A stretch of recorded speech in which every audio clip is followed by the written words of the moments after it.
we're making this video, and we're making this video because people are asking you a lot of questions about Aajonus's death. Yeah. And the focus of the video are the two individuals in front of us, which essentially saw Aajonus in the hospital and have a little bit of a journey as far as getting to the hospital.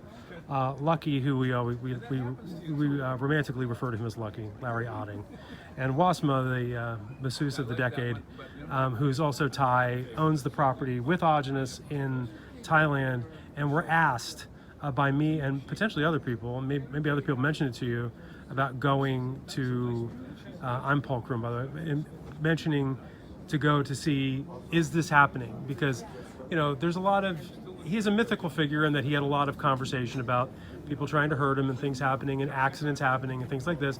There was enough, this seemed pretty standard. An accident had happened. We were notified of the accident. These two people went because we kind of wanted verification of that. So you got the phone call from his girlfriend in the hospital. You knew that something was wrong, and the first person you called was Lucky. And what happened next? So he just died on that phone, and did you hear all that? Yeah, I hear when they pumping. She told me, I'm shocked too. What happened? And that time I never hear the story because no time to she tell the story. She only tell he fall off the house, right, and broken his back, and he in a coma. Meanwhile, I went to Bangkok. He sent her to Bangkok to deal with the court thing. Because the Thai government was having a claim against the property, of the property, no? No. Because the hospital wanted somebody to identify the bodies, right? No. No. That he sent her for him because he's supposed to be in court. Right. That. Because there was a discrepancy on the property, the national park. It's a different story. It's about the machine for coconut cream? Yeah, coconut cream Got it. machine that we paid for and never got. Got it. Okay. So and the time he was in a coma in the hospital, not in the coma. That time he's still speaking, and that's why he sent her to go to appear to court for him. Right. So. But all the hospital stuff happened, and then obviously you guys got involved because, you got a phone call from his girlfriend in Thailand. Yeah, she don't know who to tell in that moment because she didn't know any of it. Yeah, Right. she don't know what to do. Before that, she asking him to email to tell everybody here or whoever. He never do it.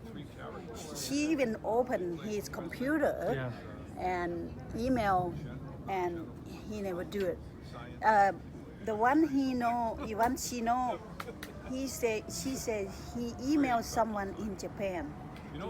Anyone know his friend in Japan? He emailed that guy. I don't know that. I could look at his computer to find out who he emailed, Yeah. but I don't know. The last email that she saw, he emailed that person in Japan. The bottom line, though, is that you were on the phone with her when he was passing away. Yeah. You essentially told Lucky that Lucky's the first phone call. He's passed away. Then it kind of went through the community, people he knew, et cetera, et cetera. It did get to me, and then you and I at some point had a conversation where I talked to Marilyn and said someone should go to see him to confirm this because we're hearing this and I believe this, but it would be the right thing to do. Now, I didn't know how far away that you'd fly to Bangkok, and I didn't know it was literally 2 more like days. like traveling North America to get to where he was. But you were the optimal boss. You were the optimal person to go because you speak the language. And you're I from know the the country. place. You know the I place. went one time. One time. So you had an advantage over most people. Yeah. And the last time that I saw him too. Yeah. Yeah. Was there. Yeah. Yeah. He was there. Who knew how to get to the farm when we were at the hospital? Was that you or Pawadi? Pawadi. Pawadi knew how to. His farm from the hospital was a long way. Yeah. I mean, he laid there suffering for hours before the hospital. The ambulance could find him. He had to go through locked gates, and he was way back in there. In the wood. In the woods. He had to go through rice fields and locked gates. He owned like 20 acres of rice. beautiful rice. He still talk. He giving information. Recipe what she make the food for him. He's taking food. He's talking. He a lot in pain. He take pain medication, but after she went, went to Bangkok, it have to be 1 day 1 night to coming back. Right. When she came back, that's he already on a coma. She never get a chance to talk to him. He already in a coma after she went. So he died. You guys went. You flew to Bangkok, and then you made the journey to where the hospital was. Her brother took us in his Brother car. took you, and then it took you a decent amount of time to even find out where he was in the hospital. Is that correct? Yeah. Yeah, it would have been about 2 days by the time we found him, Yeah. because we spent the night and then we went into the hospital and found him. Then we went to the farm and then we went back to Bangkok. Your brother took us out to the farm too, didn't he? Yeah. And there were a lot of questions about, like, for instance, like, what did happen? I mean, is it an accident? He had a lot of his perception was there were a lot of people trying to hurt him. But you went to the farm, and your if I understand correctly, your outlook on what you saw was that this wasn't the most well-constructed house in the world, and it made total sense that this was simply an accident and that he'd fallen. You had seen the scene, you had seen the place, you'd seen the property. And it was a long fall. It was a long Yeah. fall, like from the Yeah. height of that post right Yeah. there, at least. So it's 12 And the feet, boards 14 were still feet. laying there. The rail was still laying on. He only had one rail. There was no bottom rail. It was just a one rail on the top. That was it. And when that went, he just went right over. So not with very it. kid-friendly. Nothing wasn't The secure nails very were well. only that far into the posts on both sides. I mean, it was I very unsafe. I even lean in that night. We have a dinner. That's the night I went there. We have a dinner. I even lean to get the flower from the tree like this, from that rail. I just thought like, wow. You could have fallen. And you think I even Aajonus think about it. would build something so strong. He was always into making it. This was the worst construction I've ever seen, ever. The boards were literally breaking on the pathway out to the lake. And during your journey out there, you actually broke them just walking on them. I broke 2 boards. They didn't fall through, but they cracked. Yeah, well, that's not good. I won't say anything about So that thing was just it was a disaster waiting to happen for It was anybody. And he So- had done such sweet things there. He had the most beautiful brown cows. Remember those beautiful, the mama and the baby, and he had planted his little pineapple trees all out there, and he cleared the land. I mean, it was a hard place to survive in. Nothing I think about my properties were nothing compared to what he had. Yeah. And I think that's why he went to Philippines. He liked the Philippines. That was his thing. He put that's why, because he had that for 5 years. He stopped put anything in there. Only the plant, can have, Right. to eat sometime. Just because at the beginning, before he purchased that property, I asking him what you're planning to get to this property for. So he say he just want to build like a healing space. Center. Yeah, healing Yeah. center. He even showed me the blueprint. Yeah, He had he's well center, and then growing food here and have a goat, animal milk here, and people can come stay in a resort. Right. So, and maybe I'm just teaching them, or maybe she's, that time he's, planning, but it doesn't go to the plan.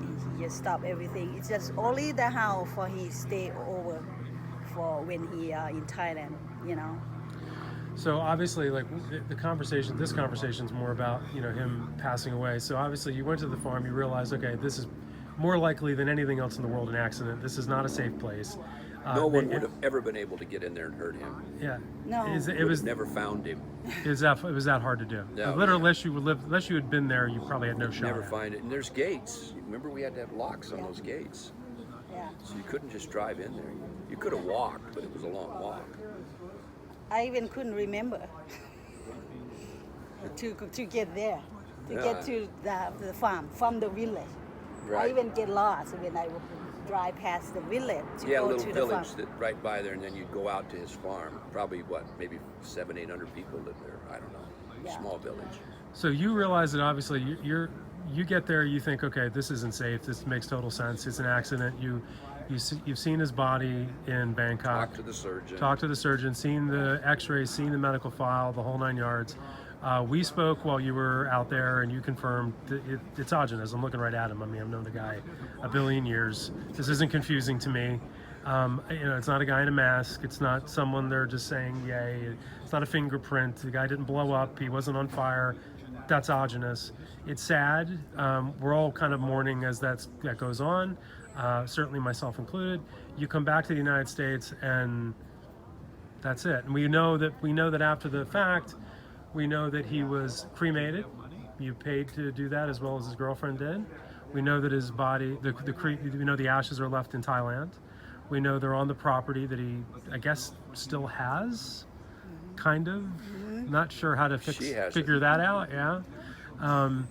So, if anyone's looking for some Thai property that you can never find and probably will never get to, I'm sure you can contact Wasima for that. If you want to go visit Aajonus's ashes, which maybe someday I will. If I'm up for the 20-day journey of figuring out where he's at. You'd need somebody to help you get there. You'd never find it. There's no addresses. I believe you. So, Jim, I mean, you tell me, is this what you're looking for to try and put this conversation at rest? Because, I published his books. I've known him since 1990. I've lived with him. He was literally, just not figuratively, he was literally my dad. And if I can find acceptance in that, because I was one of the first people to say, look, I believe this, but I still would like someone's eyes to see him. I was filming something at the time, or I would have got on a plane myself. I was in communication with the U.S. State Department.